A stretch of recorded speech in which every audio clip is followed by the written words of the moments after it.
All right, what's up, y'all? It's the Life Partner Gang here. I'm James, I'm Tina. and we are checking in for the next episode. We are here to talk about a really bad word. The D word. Yeah, it's a D word, and we ain't being nasty like some of y'all thinking out there.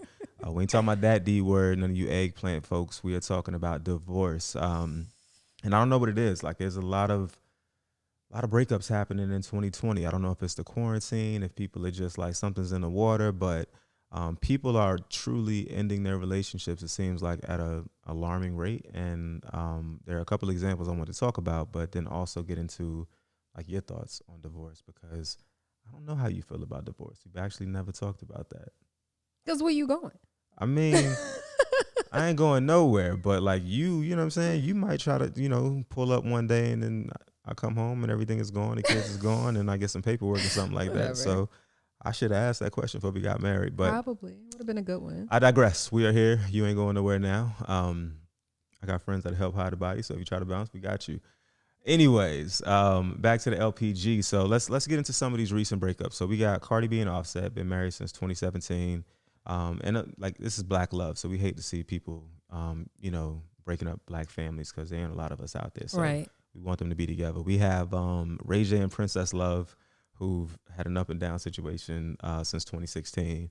You got Fetty Wap and his wife. I didn't even know Fetty Wap was married. Wait a minute. Who? I thought Cuz was still in the little love triangle with Masika Right. and the other girl. But apparently he got married last year and his wife just Wow. filed for divorce. And then we got funny man Tracy Morgan and his wife Megan, who've been together since 2015, Oh, boy. also filing for divorce. So it's a lot going on. It's in the water right now.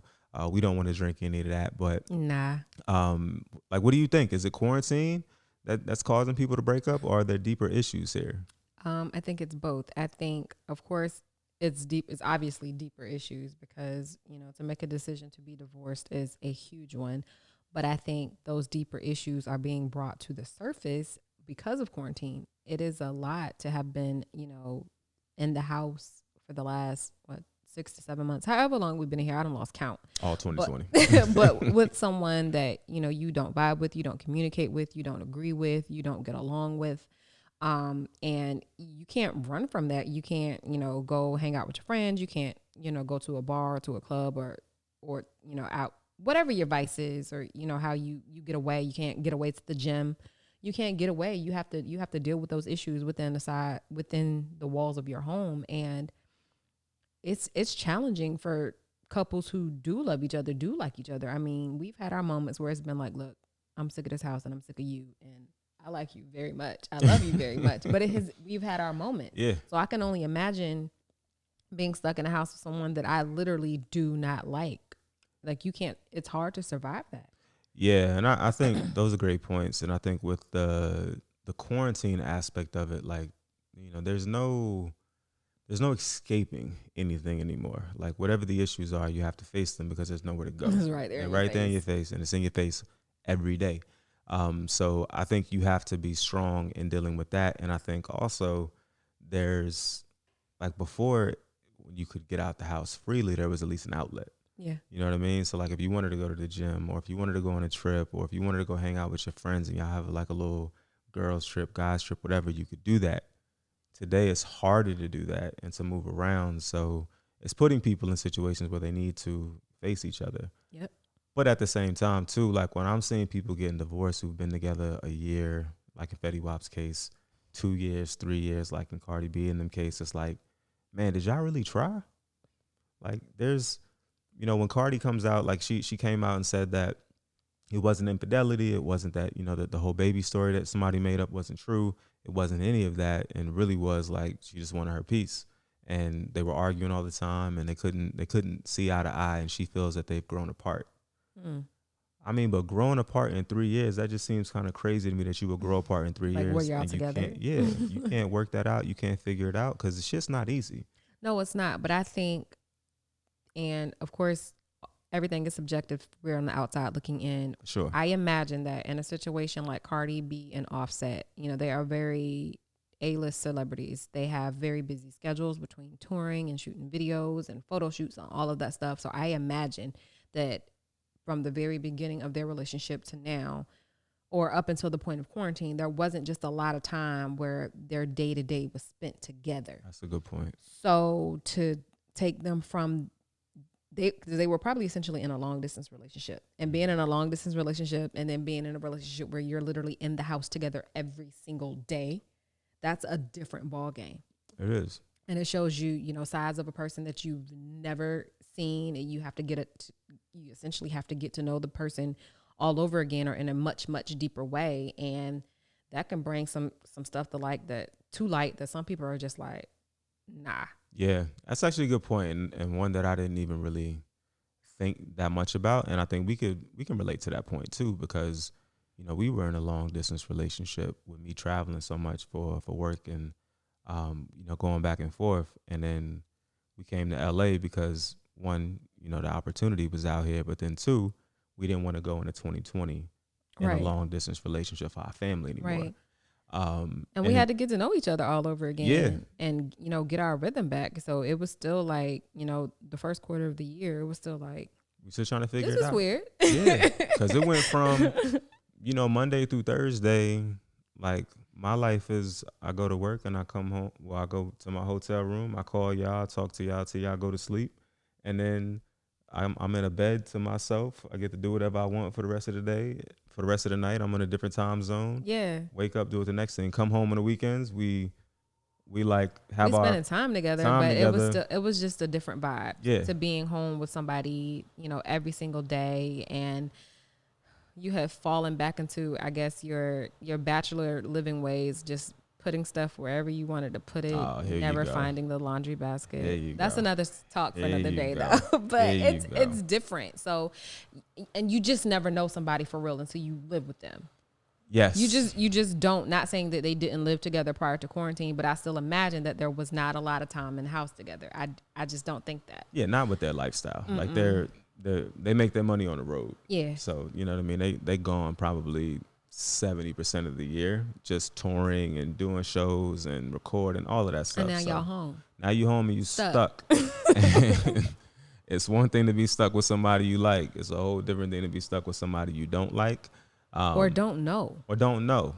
And I think for them, you know, with it being so early on, it's like, well, like, did y'all spend enough time trying to get to know each other in the beginning? Or did you rush into this relationship and this marriage? And I don't know. Maybe they felt like they were good. But when I just hear things like we've grown apart, like we all grow. Who you were 5 years ago is not who you are today. Who I was 5 years ago, who I was 2 years ago is not who I am today. I've evolved as a human. I'm interested in things that I wasn't interested in then. That's okay. What I need to do though is as I'm evolving and as I'm growing, like I've decided to be with you. So like if things are changing about me, like talking about that with you. Right. You know what I mean? And making sure that you're able to come along with me in that journey. Right. And if you disagree about certain things, like, okay, well, let's talk about it and let's figure out, you know, how do we come together and work on these things collectively? Whereas it can't just be, well, I'm on a whole different wave now and you still back there. So we need to get divorced. I just think that's a cop out and it's quitting. Well, see, here's the thing. You know, love is fleeting, and you know the excitement and you know the newness of love most times is enough, and the fieriness of it is enough to get you down the aisle. You know, so love is enough to get married, but love ain't gonna keep you married. No. Because like everything else in life, love comes in waves. You fall in and out of love over and over again through the course of your marriage, and it requires you to make a choice every single day to continue to fight for your marriage, to continue to fight, you know, to keep the fire burning and all of those things. So, you know, the excitement, you know, getting down the aisle, that's the easy part. That's the fun part. Yep. Getting down the aisle, the nice wedding, the beautiful dress, everybody excited and celebrating with you. And, you know, that is the easy part. The real work comes in, you know, the days, the weeks, the months after. And I think that's what messes most people up. They get married for love. Great. But love ain't gonna keep you married. And that can't just be it. And like, it's like with marriage, it's all the shit that people don't see. People see the wedding. They see the lead up to the wedding. They see the pictures you post on Instagram. They see, all of that type of stuff. They might see you in a public setting every now and then. Y'all go out on a double date. But even that's not what keeps it going. It's all that stuff when people ain't around. Yeah. When they're not watching. Like, what are you doing then to make sure that you and your spouse are good? Y'all are on the same page and y'all are continuing to grow. And it's hard work, and I think that's the part that a lot of people miss, right? Because if you look at the stats, it says that, with millennials, we're bringing the divorce rate down. That's because they ain't getting married. Yeah. Millennials, we're not getting married as much as in the past. And, with all of that, it's like marriage is a choice and nobody's actually making you go and do it. So you got to make sure that it's the right choice for you at the right time in your life. And if it isn't, then just don't do it. Right. And if it is and you do decide to get into it, then don't just punk out like a little bitch and quit every time something gets hard, because it is hard. It is. It's hard being with one person for the rest of your life, looking at that person, like having to deal with them, argue with them, fight with them. They're going to evolve. They're going to change. Like, that's hard work. Like you was heavy on the heart. What you trying to say? No, bro? I'm saying it's hard, man. Like, you gotta, like, some days you gotta wake up and talk to somebody, and he's like, yo, like me, introvert, right? Yeah. Some days I really want to talk, and other days I don't want to say a fucking thing. And that's okay to me. I saw like a tweet or something. And it was like, imagine getting off after like the longest day of work ever and getting to your house at 6 o'clock. And then you got to go in the house and talk to your wife and kids. That. I didn't send it to you because I didn't want you to take it any type of way.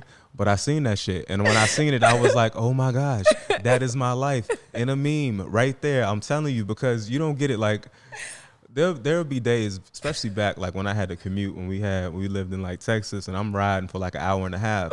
What you didn't know was a lot of times for that hour and a half, there ain't no radio on, there ain't no podcast on. I'm literally riding in silence, like, because I appreciate the silence. Like, some days I don't want to talk, and that can mean I don't want to talk to you or them kids, but I got to. So I put on a good face. I can tell when you don't feel like talking. Yeah, so I put on a good face because I know that I can't be married and I can't be a great dad and a great husband if I let my introvertness take over and consume my entire life. But that's the part about being married. It's like, it ain't all about you and what you want to do. It's about the family, your wife, your spouse. What do they want? What needs do they have, and how can I help meet those things? So then we on the same page about, the whole giving up aspect of it. But a question that I said I should have asked you before we got married was, like, do you believe in divorce? I do, under certain circumstances. Okay. Extreme circumstances, should I say. Drug abuse or like any type of addiction is going to be a no-go for me. Not saying that I would, immediately bolt at the first sign of it. I would likely try to, see you through rehab, God forbid, or anything like that. But if it's just like going to continue, if it's something that you're relapsing, I'm not going to be able to stick around 5 relapses later. Especially to have the kids witness that, I wouldn't be able to do it. So if I'm Pookie, you out. Bye. Okay, I got you. Domestic violence, I'm not going to be able to do that. And then habitual cheating. Yep. Because somebody going to end up dead. So it's just best for me to go. Yo, man, I thought you was a Christian. I am. When thou shalt not kill and all of that stuff. Yeah, thou shalt not cheat. So do one, I do the other. I got you. All right, keep going. I think those are and I'll lump gambling in there with like the addiction thing, like, because I know addictions, they're a different ball game, and not saying that, making excuses, but it's not just something that people can get over. Yeah. So I would try to help, but I wouldn't be able to deal with multiple relapses just for my own sanity, and not just having the kids suffer through things, because those things heavily affect the family. Yep. So I think those would be the 3 for me that they're just, that I can think of off the top of my mind that are just absolute no-goes for me. Yeah. And I think with that, it's fine, right? Like, I don't look at that as being somebody who's going into being married and thinking about it's going to fail. Yeah. And I don't look at those things as like, well, if you left because of those things, then you're a quitter. Because there are, I 100% agree with you. There are going to be situations and circumstances that ultimately lead to divorce. Yeah. Now, on the flip side, to my millennial sisters and brothers out there, we still got to work through or try to work through some shit too, though. Yeah. Like, because again, this journey is not easy. It's not for everybody. It's a choice you make. And now, if you've exhausted all avenues to really get there, then great. Then you can say, you know what, I put everything I into tried. that. I tried, and it just didn't work. And y'all can shake hands and go your separate ways, and hopefully be cordial. And if there's kids involved, then hopefully be good co-parents. But I do think there are reasons, where people have to leave. Like I couldn't be up here as a father to a young girl, and to say that, she should stick around if somebody's beating her. Absolutely not. Like, well, one, she ain't gonna have to because I'm gonna murder that motherfucker myself. But we gonna have to flag this episode. But I can't, I can't sit around and sit around and allow that to happen, Right. or to give her the advice that you should stick around through something like that, because that's not what I want her to be about. Right. And addiction too, like you can be addicted to a number of things, Yeah. and those are like, you can be addicted to sex. Like there's so many different things people can be addicted to, and it's a journey and it's a struggle. And if you were addicted to something, I'm not gonna bail because it's like, you know what? Tina's addicted to drugs, or Tina's addicted to gambling or whatever. So I don't want to be with you anymore because you're less of a human now. Nah.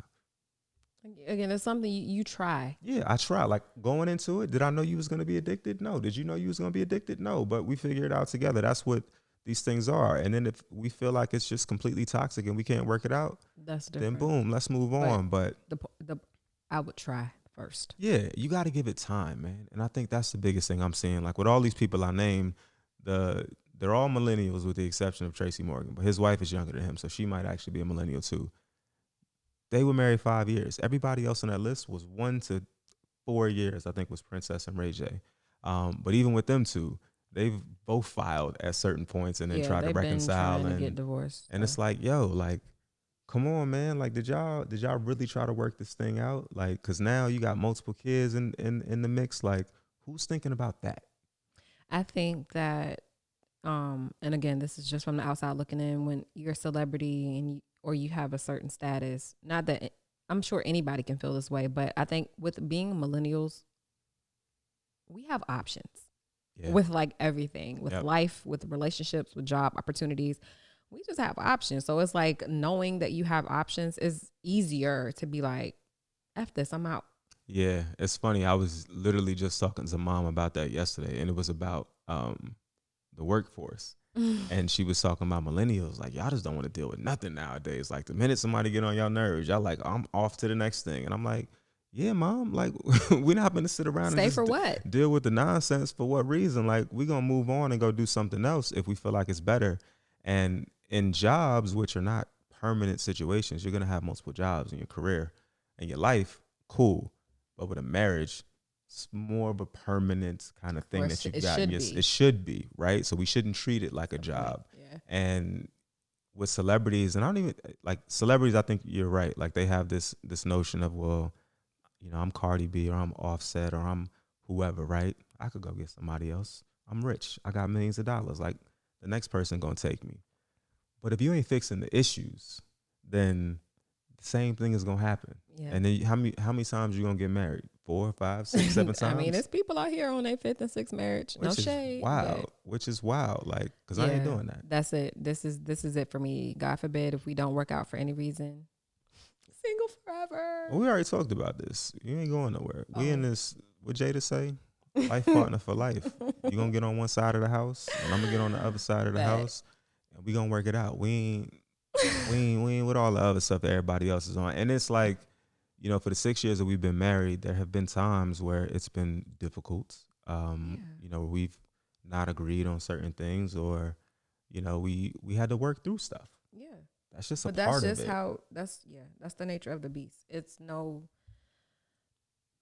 if you go into a marriage expecting it to be easy, then, oh my gosh, you are wildly delusional and severely misinformed. You're setting yourself up for failure because it's just not. It's not easy, and we post, and of course, especially if you follow me on like social media and stuff, it's a highlight reel. I'm not just airing out our bad days, Right. so it can sometimes paint a perception that everything is just always easy breezy, but it's not. No, Let us be the first to tell you it is not. it's not easy. One, it's not easy with just being humans, right? Yeah. And trying to evolve and grow as humans individually, but then also make sure your spouse is coming along. Then you got to pump into the mix that we have 3 children, which is a whole nother beast, and part of the situation, which kind of leads me to the next topic I wanted to hit on, is like, how much of a role do you think kids should play in these decisions when people decide to get divorced? Like, should that even be a factor? Should you only think about like what you are feeling, or do the kids matter before a decision like that is made? So outside of like extreme circumstances like abuse and things like that, I am team try for the kids, not team stay for the kids. Yeah. I believe that, because our marriage, it's bigger than us now because we have the kids. So it's our whole family unit. Mm-hmm. So seeing your relationship with the kids and y'all's interaction, it makes my heart want to explode every single day. I love the father in you. So knowing that if for some reason we didn't work out, that would have to change for them, like, is enough to almost bring me to tears, because it would be heartbreaking for them. Yeah. And, as a parent, you never want to see your kids hurt or longing or missing somebody. You just don't. So if something were to happen where it would like put us on the rocks, I would absolutely try that much harder for the kids.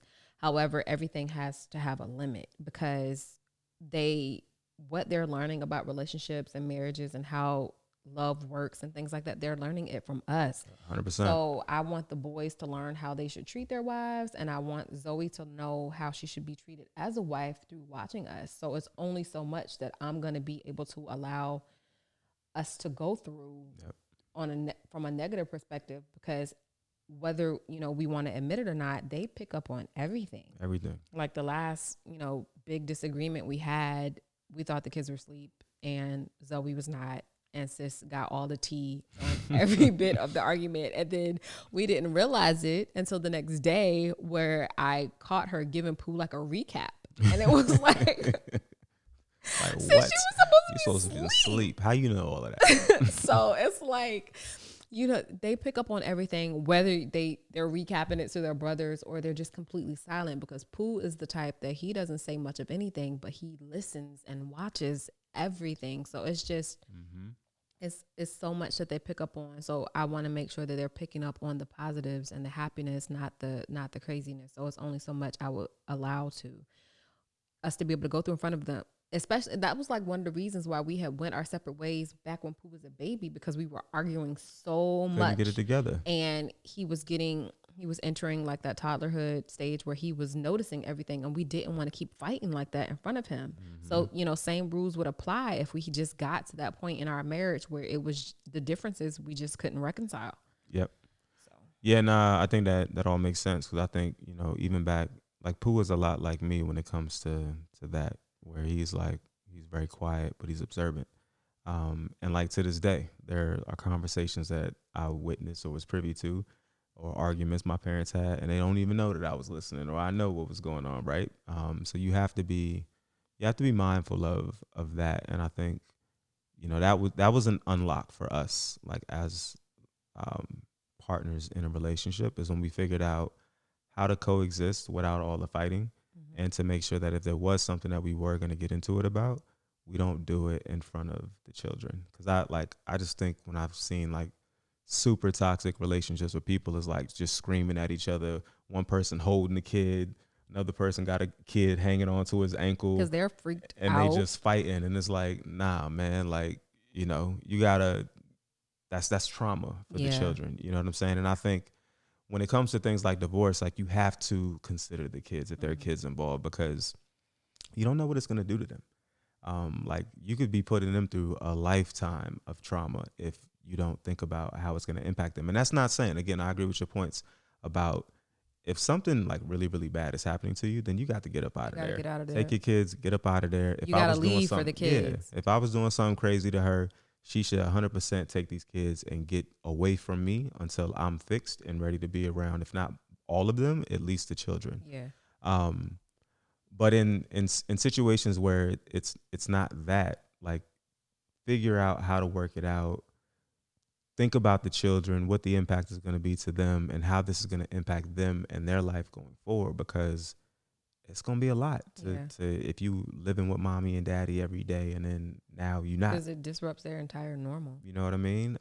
So it's and I think it'll be damaging more so for Pooh than Luke, because it's literally been his normal his entire 10 years, where Luke, you know, he'll be a little bit more resilient and able to adapt to a change, because he's just now about to turn 2, so he won't remember so much. But and I think that's why it's probably more damaging to like teenagers than it is like some of the younger kids, just because you've been living away for 10, 13, 15 years, and then boom, mommy and daddy are no longer together. You're like, their little minds are like, what the hell? Yeah, but I think that's a great point. But I think it goes back to, again, like, kids are so observant, because if you think about like yesterday, whereas you know, you were downstairs doing your hair in the morning, and you was downstairs for like, you know, the first couple of hours doing that big ass head of yours, and then Luke is up. All the kids are upstairs with me.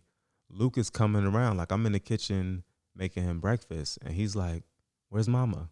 Yeah, you know what I I mean? heard And him he's like, asking. "Where's mama? I want to know where mama is. Let's go get mama." And I'm like, "Mommy's here. She's just doing her hair."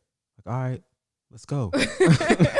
Like, so he ain't even 2 yet, and he Yeah. recognizing like where everybody else upstairs where mama at. So I can only imagine, like, Yeah. If had it's you an actually everyday was out of the thing. house and it was an everyday thing, like, he's gonna ask, "Where's daddy? Where's mama?" Yeah. So kids see, and they acknowledge everything. So you just got to be careful about it. And like, for those of you who are selfish and think about yourselves only, I don't know how you do it. Either. I've never been that kind of person. But I couldn't make a decision to end, you know, our marriage and not think about how that's going to impact everybody else. Right. You know what I mean? And then if you ultimately decide to end it, then that's on you. But like, Try for the kids. Yeah. Don't not stay for the kids, Yeah. but try for the kids. Like, you selfish motherfuckers. I don't know how y'all do it, man, but whatever. Anyways, so I think, you know, ultimately what I feel, and I think, you know, you say it too, but I just think people need to really give things a shot, man. It's tough out here. Like, quarantine is one thing that's already thrown a wrench into everything you got going on. Marriage is not easy, so at least give yourself a fair shot, so that if it does end, you can leave out of it saying, you know what, I gave it my all. I gave it my all, and it didn't work. And then if you can honestly say that, then great, you good. Yeah. But I if agree. you 6 months into this thing talking about we need to get an annulment, we need to talk about your decision making then. Like, why are right, you 'cause married? you probably shouldn't have been married in the first Nah, place. you shouldn't have been married in the first place. And you know, I think for everybody who decides to take this journey with a person, just always understanding, like, there are gonna be things you go through. Like, none of us are immune to that. We all gonna go through something. I told her this a long time ago. Like, everybody's gonna go through something. No matter how perfect you want things to be, something's gonna happen. Yeah. What are you gonna do when that thing happens? You gonna fight, or you gonna flight? You gonna leave? You gonna flight. With one thing that I always thought was interesting was, you know, I was a lady I knew years ago, and she was married for, at this time, like 30 plus years, and, you know, had gone through it with her husband. Like, everything imaginable that you could do to a person, he did. And everybody would always tell her, like, yo, you should leave. Like, you should get up out of here. Like, why do you deal with that? And her response always was like, well, it's not for me to give him his karma. Like, God's gonna take care of that. You know, he can keep doing whatever he's doing. Like, I'm not worried about it. And I always thought that was crazy. And, like, again, she put up with it for a long time. So if she would have left, I don't feel like that would have been quitting. Like, she tried. Yeah, divorcing somebody is not their karma. It's protecting your peace, your sanity, sometimes your life. Yeah. I agree. So I just think people gotta be, you know, they gotta get to that space. And ultimately, like, we all want to be happy. if you make a decision to be with somebody, like find happiness with them. Yeah. But give yourself a fair shake, man. Like all this quitting shit, you know, like it's for the birds. Like you shouldn't be quitting super early on in a relationship because you're growing apart. Like that doesn't make sense to me. Yeah, you got to do some better at communicating and being intentional about taking your partner, on the growth journey with you. Yeah, for sure. So I think we can talk about something else at this point because I'm about tired of talking about the D word. Like it's just a bad word. We don't want any of that Leave a nasty juju taste in your mouth. in our lives. But for sure. Thank y'all for checking in. Yes. Let us know, what are your thoughts on divorce? Do you believe in it? Is there are you one of those people that think it's absolutely no reason to get divorced? Do you think divorce is okay in extenuating circumstances? Like, let us know what you think down in the comments. Make sure you like, comment, and subscribe so that you can get all of the notifications whenever we drop a new episode. And as always, thank you guys for tuning in. Yeah, appreciate y'all checking in. It's Life Partner Gang here. We are gang. that gang. Peace, y'all.